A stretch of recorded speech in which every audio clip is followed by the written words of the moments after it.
Good morning, everyone. I am Deborah Rose with Realty One Group here in beautiful Payson, Arizona, and we're really excited about this talk show today. Before we get started, just a reminder to like, share, and ask questions, because we'll be happy to stop and answer any questions that you might have. And I'd like to first and foremost thank Cameron Davis behind the camera, Razor Thin Media, for helping with this incredible production. So let's get this show started. I want to introduce to you some very special guests. Some of you already know Mayor Tom Morrissey. The man in black. And this is Emily Brice, and what hearts they have for this community. So welcome to the show, Emily and Mayor Morrissey. Thank you. You. I'm happy to be here. It's good to see you again. It's been a little while since we've had you on the show. Yeah, it's been a while. There's been a lot going on, so it's really important to show exactly what you both have been collaborating on.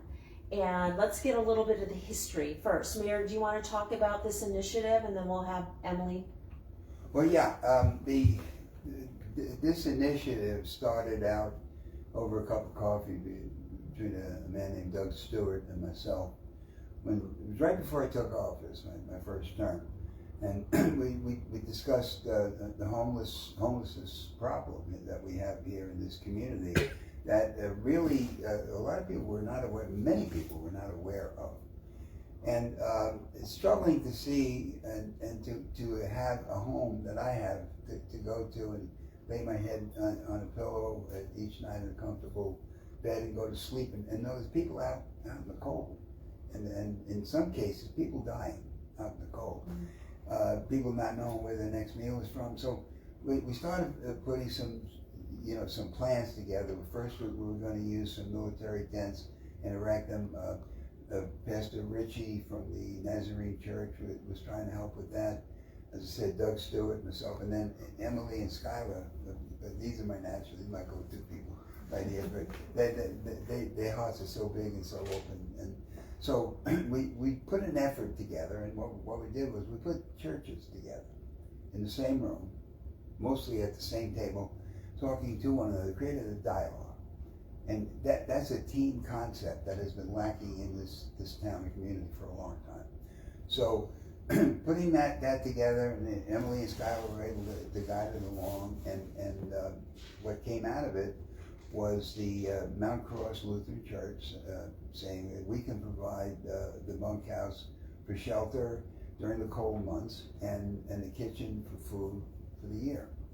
And it was organic. Doing God's work is never easy, but it's sure worthwhile. And when you're doing that, the Lord smiles on it. And what happened with this enterprise is what we have now. And lives are being saved, lives are being transformed. People are coming through this and are getting themselves back on their feet, and they have jobs. They're working in stores in town as we speak. And 25% of our homeless are veterans. And and people come to me and they say, well, all you're doing is encouraging these people to come. Nobody comes to Payson to live in the woods in the wintertime. I mean, right. Summer's nice, but not the winter. And summer is nice, and we all have a right to a piece of God's earth. It's not reserved for just certain people. So my response to them is well, and most of them are Christian. I'll say, well, you're a Christian, right? Yeah. What do you think Christ would do? And that shuts them up, And so, and I'm not trying to really criticize anybody. What I'm trying to do is to get them on board, get the team on board, and let them work together. And now we have these opportunities that are incredible. The Arizona Department of Housing. Emily and Skylar were at the meeting that we had with the director, Tom Simpla. The Department of Housing has modules, and classroom-sized modules, that they are evaluating, and say that as they evaluate them and they ascertain they can put plumbing and electricity in, they're going to make them available to the initiative. Jim Lehman, who's running for Senate, has offered to buy land to put them on. And Jim's wealthy enough to do that. And you know, and things are just coming together. We work with CBI to address the addiction factor in this thing. We work with Southwest Behavioral to address the mental illness aspect. But what the most important thing, and I don't want to take up your time, so I want you to speak about this, is we are now able to collect data as to how many homeless we have, why they're homeless, what we can, and get some resources in here now. That was never possible until the Warming Center, until Skylar and Emily and Doreen Prine and Will Pars, and there's so many people, forgive me if I leave their names out, what they're doing. I mean, it's amazing. And it has its own life, it's organic. That's exciting. Thank you for having the vision for that. And since Emily's sitting right here, welcome, Emily. Why don't you tell people just briefly a little bit about your story? Were you raised in Payson, or did you live here for a long time? I actually moved here in 1996 with me, my mom, brother, and sister. My mom was a nurse and my dad was a plumber. I ended up going to school here, and I went to medical school here. I went to the community college here.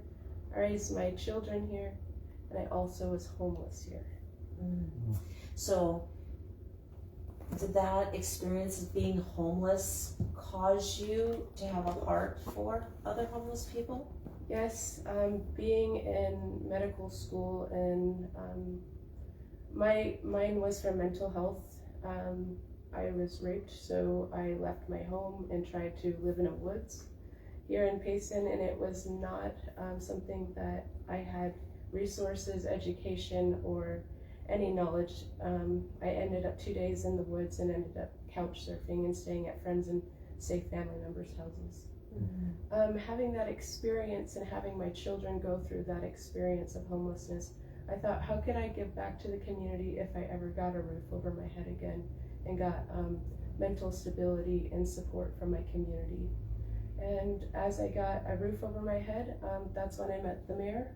I met him at the Country Charm Fudge shop. It was before he was running for election. They said, there's a really nice man in town that has a heart like yours for the homeless. So he then told me that he was running for mayor and that he really wanted to help this community. I told him my story and he listened. Usually people would hear my story and just say, wow, that's a lot, goodbye. And he actually acted that day, and we started collectively working with churches, nonprofits, small business owners, and people like me with life lived experience. And within 6 months, a grassroots nonprofit organization became real, and his word was that he would help us and the homeless. And for the last 4 years, this man has helped the community, he's helped my family, he's helped numerous people know that there's hope, and homelessness doesn't have to end. It's something that people do experience, but we can also get out of it with community support. Absolutely, that's a beautiful story. Now, the mayor's mentioned Skylar. Who's Skylar to you? Skylar is my husband, and he is my support, my rock. He brought me closer to faith. I am now a Christian woman. We got married in a church. That's great. He's my support. That's wonderful. So tell me a little bit about what is happening right now with the Warming Center. When is it open? Who can come? What do you provide to some of the homeless people that you're coming there? We provide a safe sanctuary 7 days a week. We provide delicious dinner from 5 to 6:30 every single day. We provide safe resources to education, employment, housing, detox, mental health. We're also there just to talk to you and let you feel like you have a family or a community again. We're located at Mount Cross Lutheran Church. That's here in Payson. That's 601 East Highway 260, Building A. Our phone number is 928-474-3190. We are open to the community. We definitely welcome everyone. and we give second chances. So we try to take the family first model and the mother standard of care model. These are two different models, one from healthcare, one from churches.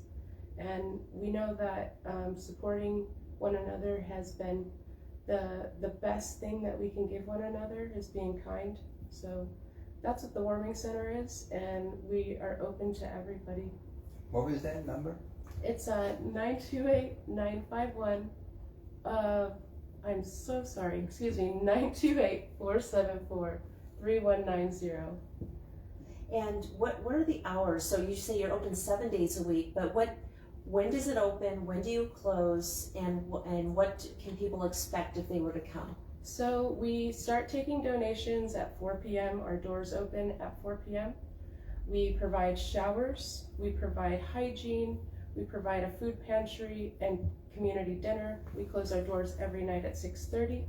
We also have an emergency bunkhouse that we provide overnight stays. We also collectively work with the Nights Inn hotels to get emergency stays for non-local members. We collectively work with all the businesses in towns and agencies, so it's a community project. Talk about Safe Landing. Well, our Safe Landing program is for, this is the family first model. So how do we heal? Well, we have to go home. We have to go home to our kids. We have to go home to people who make us safe. So if people are non-locals and they end up in the Payson community, we don't want non-locals to take our local community resources. So we want to take care of our community first, our family first. So if you're a non-local and you're trying to get home, we provide a transportation, either Greyhound, or we drop off at local locations in Arizona. It's a place, or it's a program where you can feel safe and you can go home. So the Safe Landing program costs anywhere from $200 to $1,000 per client. It's where most of our funds are being generated on a daily basis. We do safe landings anywhere from 1 to 5 times a week. So we're seeing that there's a lot of people trying to get home, wherever home may be. And you validate that there is a home to go to. Yes, they have to be vetted. They have to go through a kind of intensive intake process to make sure that they are going to a safe landing. Because of how much it costs and the services, we want to make sure they're going home and they're going to stay home and get the care they need, the love they need, and the support they need from a loving community. So what does it cost to in a month? I'm sure you have someone that handles the books. So budgetarily wise, how much does it cost you on average per month to provide food and shelter and then the Safe Landing program? Anywhere from $10,000 to $20,000 per month, and we are totally 100% donations from the community. We haven't had very much grants because we're now going on our 3rd year, and now we can start asking for large grants and more support from corporations. Have you been able to keep funded every month, or do you have months where you just struggle and there's nothing there? I was the paid food director for 6 months. I had to go off the books and work 7 days a week there for free. That was a sacrifice I was willing to give to the community because I know how much the children and our vulnerable population needed it. So yes, there's times where we made sure the community services were provided, but the staff would not take employment. Wow. So you got to sacrifice salary. Oh boy. Yeah. How can people give? I mean, this is a wonderful non-for-profit, heartfelt kindness that you're giving to the community. So how can people support you? Where can they send money? Well, they can send money to our P.O. Box, and our official nonprofit name is Payson Homeless and Homeless Veteran Initiative. The acronyms are PHHVI. The P.O. Box is 2732 Payson, Arizona 85547. You can also drop off checks to Copper State Bank or Chase Bank. Make sure that it is written out to the Payson Homeless and Homeless Veteran Initiative. Those are our two banks that we bank with, and they've been very supportive. And the facts are simple here, folks. Facts are that there are people that live in cars. And the latest numbers I got, there's 200 kids in school that couch surf. They are homeless. And these issues come back to the lack of proper housing, and what these issues create for those that live in the woods. They have to keep warm. They start fires. And starting a fire is not a healthy thing for a forest. No. So what has been happening, and Emily and Skylar, Betsy Hode is helping to write grants, and she has an organizational knowledge, and she's already gotten a grant for a washing machine and a dryer from Jewish Helping Hands. And I mean, these people just are coming like magnets to this project. Betsy and I, we had a brief meeting in town hall, maybe a half-hour meeting, and at the end of that meeting, she reached out to Emily, and has been working with Emily and Skylar and Doreen Prine, and as I say, Will Parson, Tina Furlow, Christina Furlow. I mean, there's so many people that are involved in this thing that it really puts a smile in your heart when you really see this happening. But the thing is that there's reactions, and there's a resonance. Our culture in our country and in our town is to play checkers when we need to be playing chess. We need to look down the road 3 or 4 moves.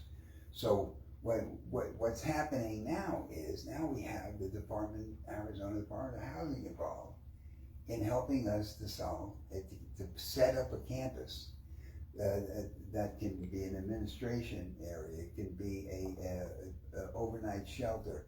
It could be a kitchen, and there's money that we can get through the Arizona Department of Housing to alleviate a lot of the challenges that are presently on this. Mount Cross Lutheran Church has been amazing, and the folks there. I mean, I just say they provided the place, and they provided shelter, and they're doing some amazing stuff, working in concert with Emily Schuyler and all the folks I mentioned, as a team, folks, as a team. When you have a team, our town culture has been, when I took office, I saw that we had a Hatfields and McCoy situation here. We had two different entities at war with each other.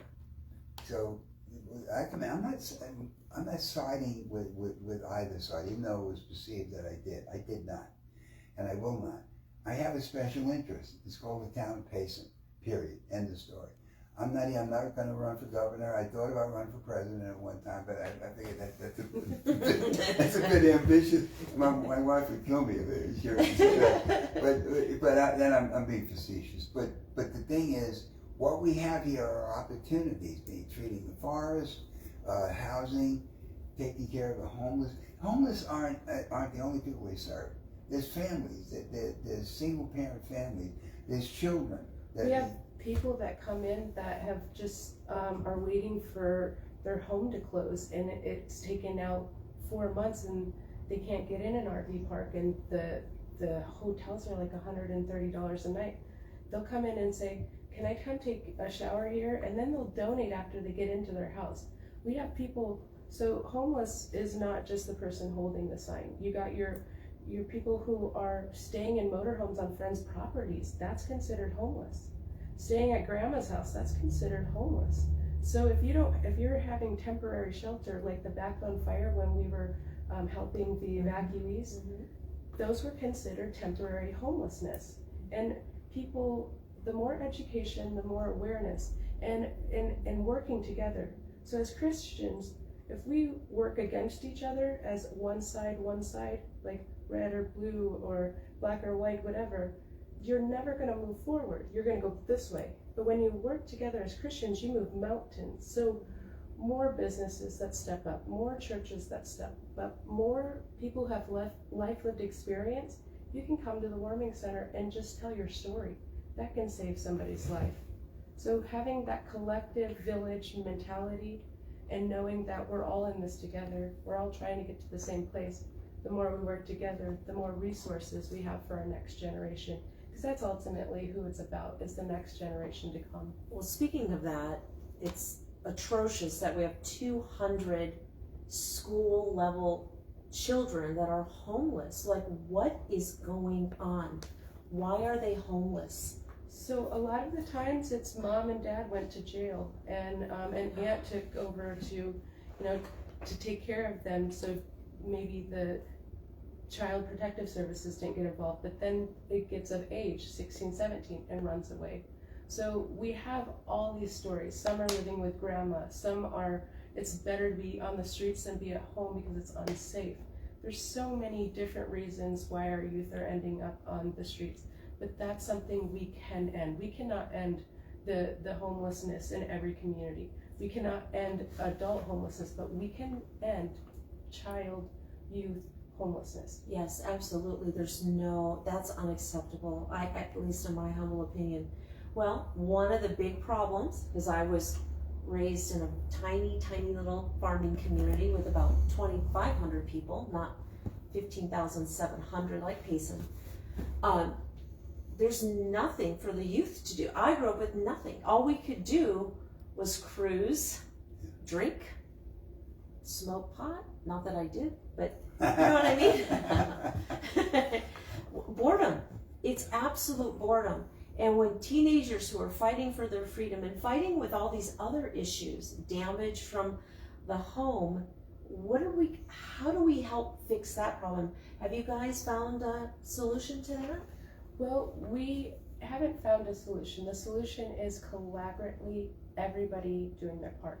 So everybody asks me, Emily, how do I help the homeless? Because I run it, so me and my husband always get these questions. What can I do? What you can do is love yourself. You can love yourself, and you can change the mentality, and you can start educating yourself. And by you being a different person in your home, changes your community, changes your world. And I know that sounds really cliche, but ultimately the only way we can help one another is if we work on ourselves. And if we help ourselves, we can then help others. And so with our youth, if you see someone struggling, what you can do, if you know the child, ask them what is going on at home. If it is an adult and you know them, ask them, hey, Henry, what is going on with you? You don't look right. You kind of look dirty. Whatever it is, it's making that connection, and it's starting with you. And it's really difficult at first, but it becomes almost normal and easy to interact with everybody. I have a question for the mayor too, and thank you for that. And I have something I was going to say, what is the town doing? You were talking about checkers versus chess. I couldn't agree more. Yeah. But every time we try to do something for the youth, it gets thwarted. Right. Why is that? Is it because 60% of our population are retirees and they don't want to deal with this issue? And I'm not blaming them, because there's lots of wonderful retirees here. But what's the real issue? Why can't we get stuff done for our kids? Well, before I say that, it's not only Christians, it's Jews also helping the Warming Center. We just got a grant from Jewish Helping Hands. And but we being Christians, we refer to ourselves as Christians and how we think. But Jesus was a Jew, and all his followers were Jews, and all that. So that collaborative brought us to where we are. I just wanted to say that. I'm not a Bible thumper, by the way, but I was a rock musician, so you can try that. But what I'm saying to you, what I think is, I don't think people don't want to have things for kids. I mean, a lot of the retirees have grandchildren. Yes, they do. So of course, we now finally have the splash pad coming into Green Valley Park. That was, wait a minute. Yeah. When did that happen? You guys, if they denied it, now they're back to approving it? We didn't give up on it. We didn't let it die. We stayed with it, and we got a grant. And we now have a project manager to begin the process. It's officially been hired. And the thing, we may have to move it from one of the sites over to closer to the dry playground, but that's even better. but it's happening, and and that's because we stayed on it. The people that they didn't want it. Part of the reason was they didn't want it because I thought about it. It was my idea. I know. You know? Politics is so stupid. And I don't care. I don't care if Nazi Tongue gets credit. I'm not looking for credit. I want that to get it done. Yeah. That provides for young families, for grandparents that watch their grandchildren, young families that can't afford to go to pools and everything, to have somewhere to go in the summertime. So it's happening.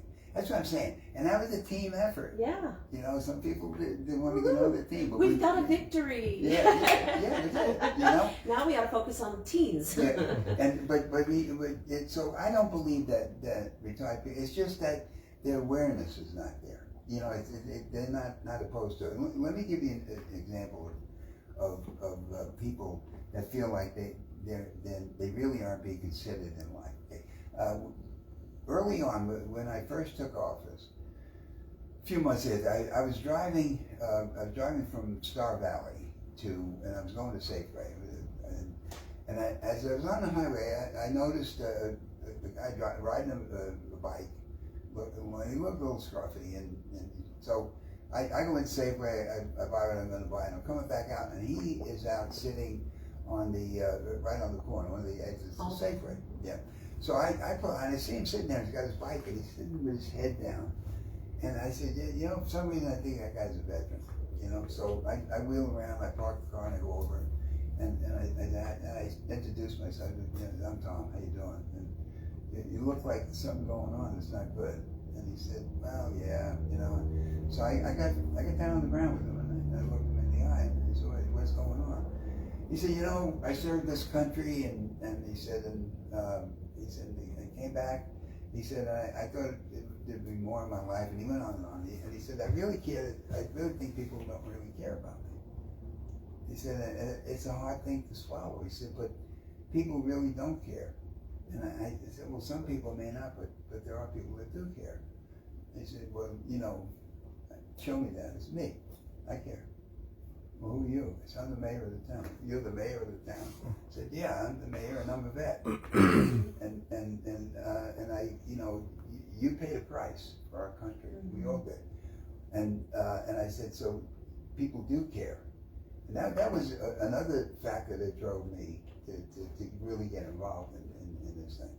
So what happened was, I said, let me buy you lunch. He said, I don't need money to eat. He said, I'm okay. He said, I'm not looking for a handout. He said, thank you. And I said, well, I'm at town hall. You know, you want to come see me? And then and later on, as the warming center developed, whenever I see somebody on the corner, some people try to game the system. Okay, we know that. Okay, we understand that. But you don't paint everybody with that brush. Right. You don't let people fall through the cracks because you think somebody's trying to game. Right. I never pass anyone by, whenever I can, without it. I'll give them a buck. You know, I'll offer to buy them a meal, or I'll tell them about the warming center. I mean, there's times I'll see a cluster of people on the corner. I'll park my car and I'll get out and go talk with them and let them know about that. They're doing this. It's awesome. They're getting this done. They're working the vision. We have a question, Cameron? No, just 5 minutes? Okay. We have 5 minutes left. Okay. So, once again, let's do a summary real quick. Emily, you and your husband are running the warming center 7 days a week. Yes. It's open at 4, but dinner is served at 5. Yes. You want to just quickly, once again, remind people where they can go to get a warm meal, get emergency housing, and then maybe some long-term support. So. Yes, so our doors open and we're open to everybody, every walk of life. We don't care who you pray to, we don't care who you voted for. Everyone is welcome with open arms. We keep it a safe sanctuary. So from 4 to 6:30, you can come, be yourself, get resources, and connect back to a community that is loving and inviting, like every community should. We're located at 601 East Highway 260, Building A. You can give us a call and leave a message if we do not answer at 928-474-3190. We do need volunteers. We do need businesses and churches to support us and reach out to us if they would like to help in any way. We're also looking for people to help with our youth. So give us a call again at 928-474-3190 and ask for Skylar or Emily. And I heard some exciting news from a friend of mine who says that they've actually are using a room at the St. Philip's Catholic Church, and they're developing it as a teen center. I'm going to have those guests on next month, so we could promote that and maybe get some of these teenagers into a safe, happy environment where they have supervision, snacks, and they can connect with other teens. Well, I for one cannot thank you enough for everything that you're doing, and thank you, Mayor, for the vision of this. I think that this community is indebted, and if there's anyone out there that has the financial means to make a nice donation, are you, if people make a significant donation, are you a 501c3? Yes. So it is a tax deduction. They can write it off, right? Yeah, you can. And by the way, we have my latest book. It's called Just a Candy Store in Brooklyn. It's about my parents' candy store when I was growing up. What we've been doing is using it as a fundraiser around town. It's in Back to Basics, the gift shop next to the Fudge Shop. I know they changed their name, and now it's at Lasso's Restaurant. And it's $20 for the book. That $20 goes directly to the Warming Center. So you were using all the proceeds from your new book called Just a Candy Just Store. a Candy Store? Or was it? Oh, that's so kind. That's very thoughtful of you. I just want to mention it because, so we just went through our first shipment, and we raised over about $600 out of this thing. I think we'll wind up with about 1,000. But if we had bigger distribution, but also I'll be getting some royalties from. It's in Amazon. It's on Amazon. It's in Barnes and Noble. It's the Target. It's getting a pretty broad distribution. Now I got to promote it more. But I'm just saying this. That this is a fundraiser for the Warming Center.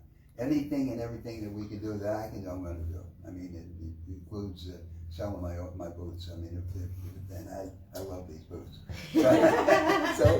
So anyway, I don't want to take any. Well, why don't you, can you sign some copies? I'll buy some and you can leave them here. And people can also come to my office located at 602 West Main Street. There's a lot of traffic out front, Mayor, and I'd be happy to support, sell those and support the cause and make sure you get the funds and of course, I'll do whatever I can. Thank you. And that's really what the Warming Center is. If you can't volunteer at the Warming Center, go to the food bank, go to the Humane Society, go to your local nonprofits and give back. And that's how you can help your local poverty and homeless population in your community. Very good advice. Thank you, Emily. Thank you for your heart. Thank your husband and everyone on the board. Thank you, Mayor, for joining us today. I hope you've enjoyed this show. It will be archived on YouTube shortly, and it will be on my website, PaysonAZProperties.com, and you will also find it live indefinitely on Deborah Rose, Payson AZ Realtor. Thank you again, Cameron Davis. Thank you, Mayor. Have a wonderful, blessed week.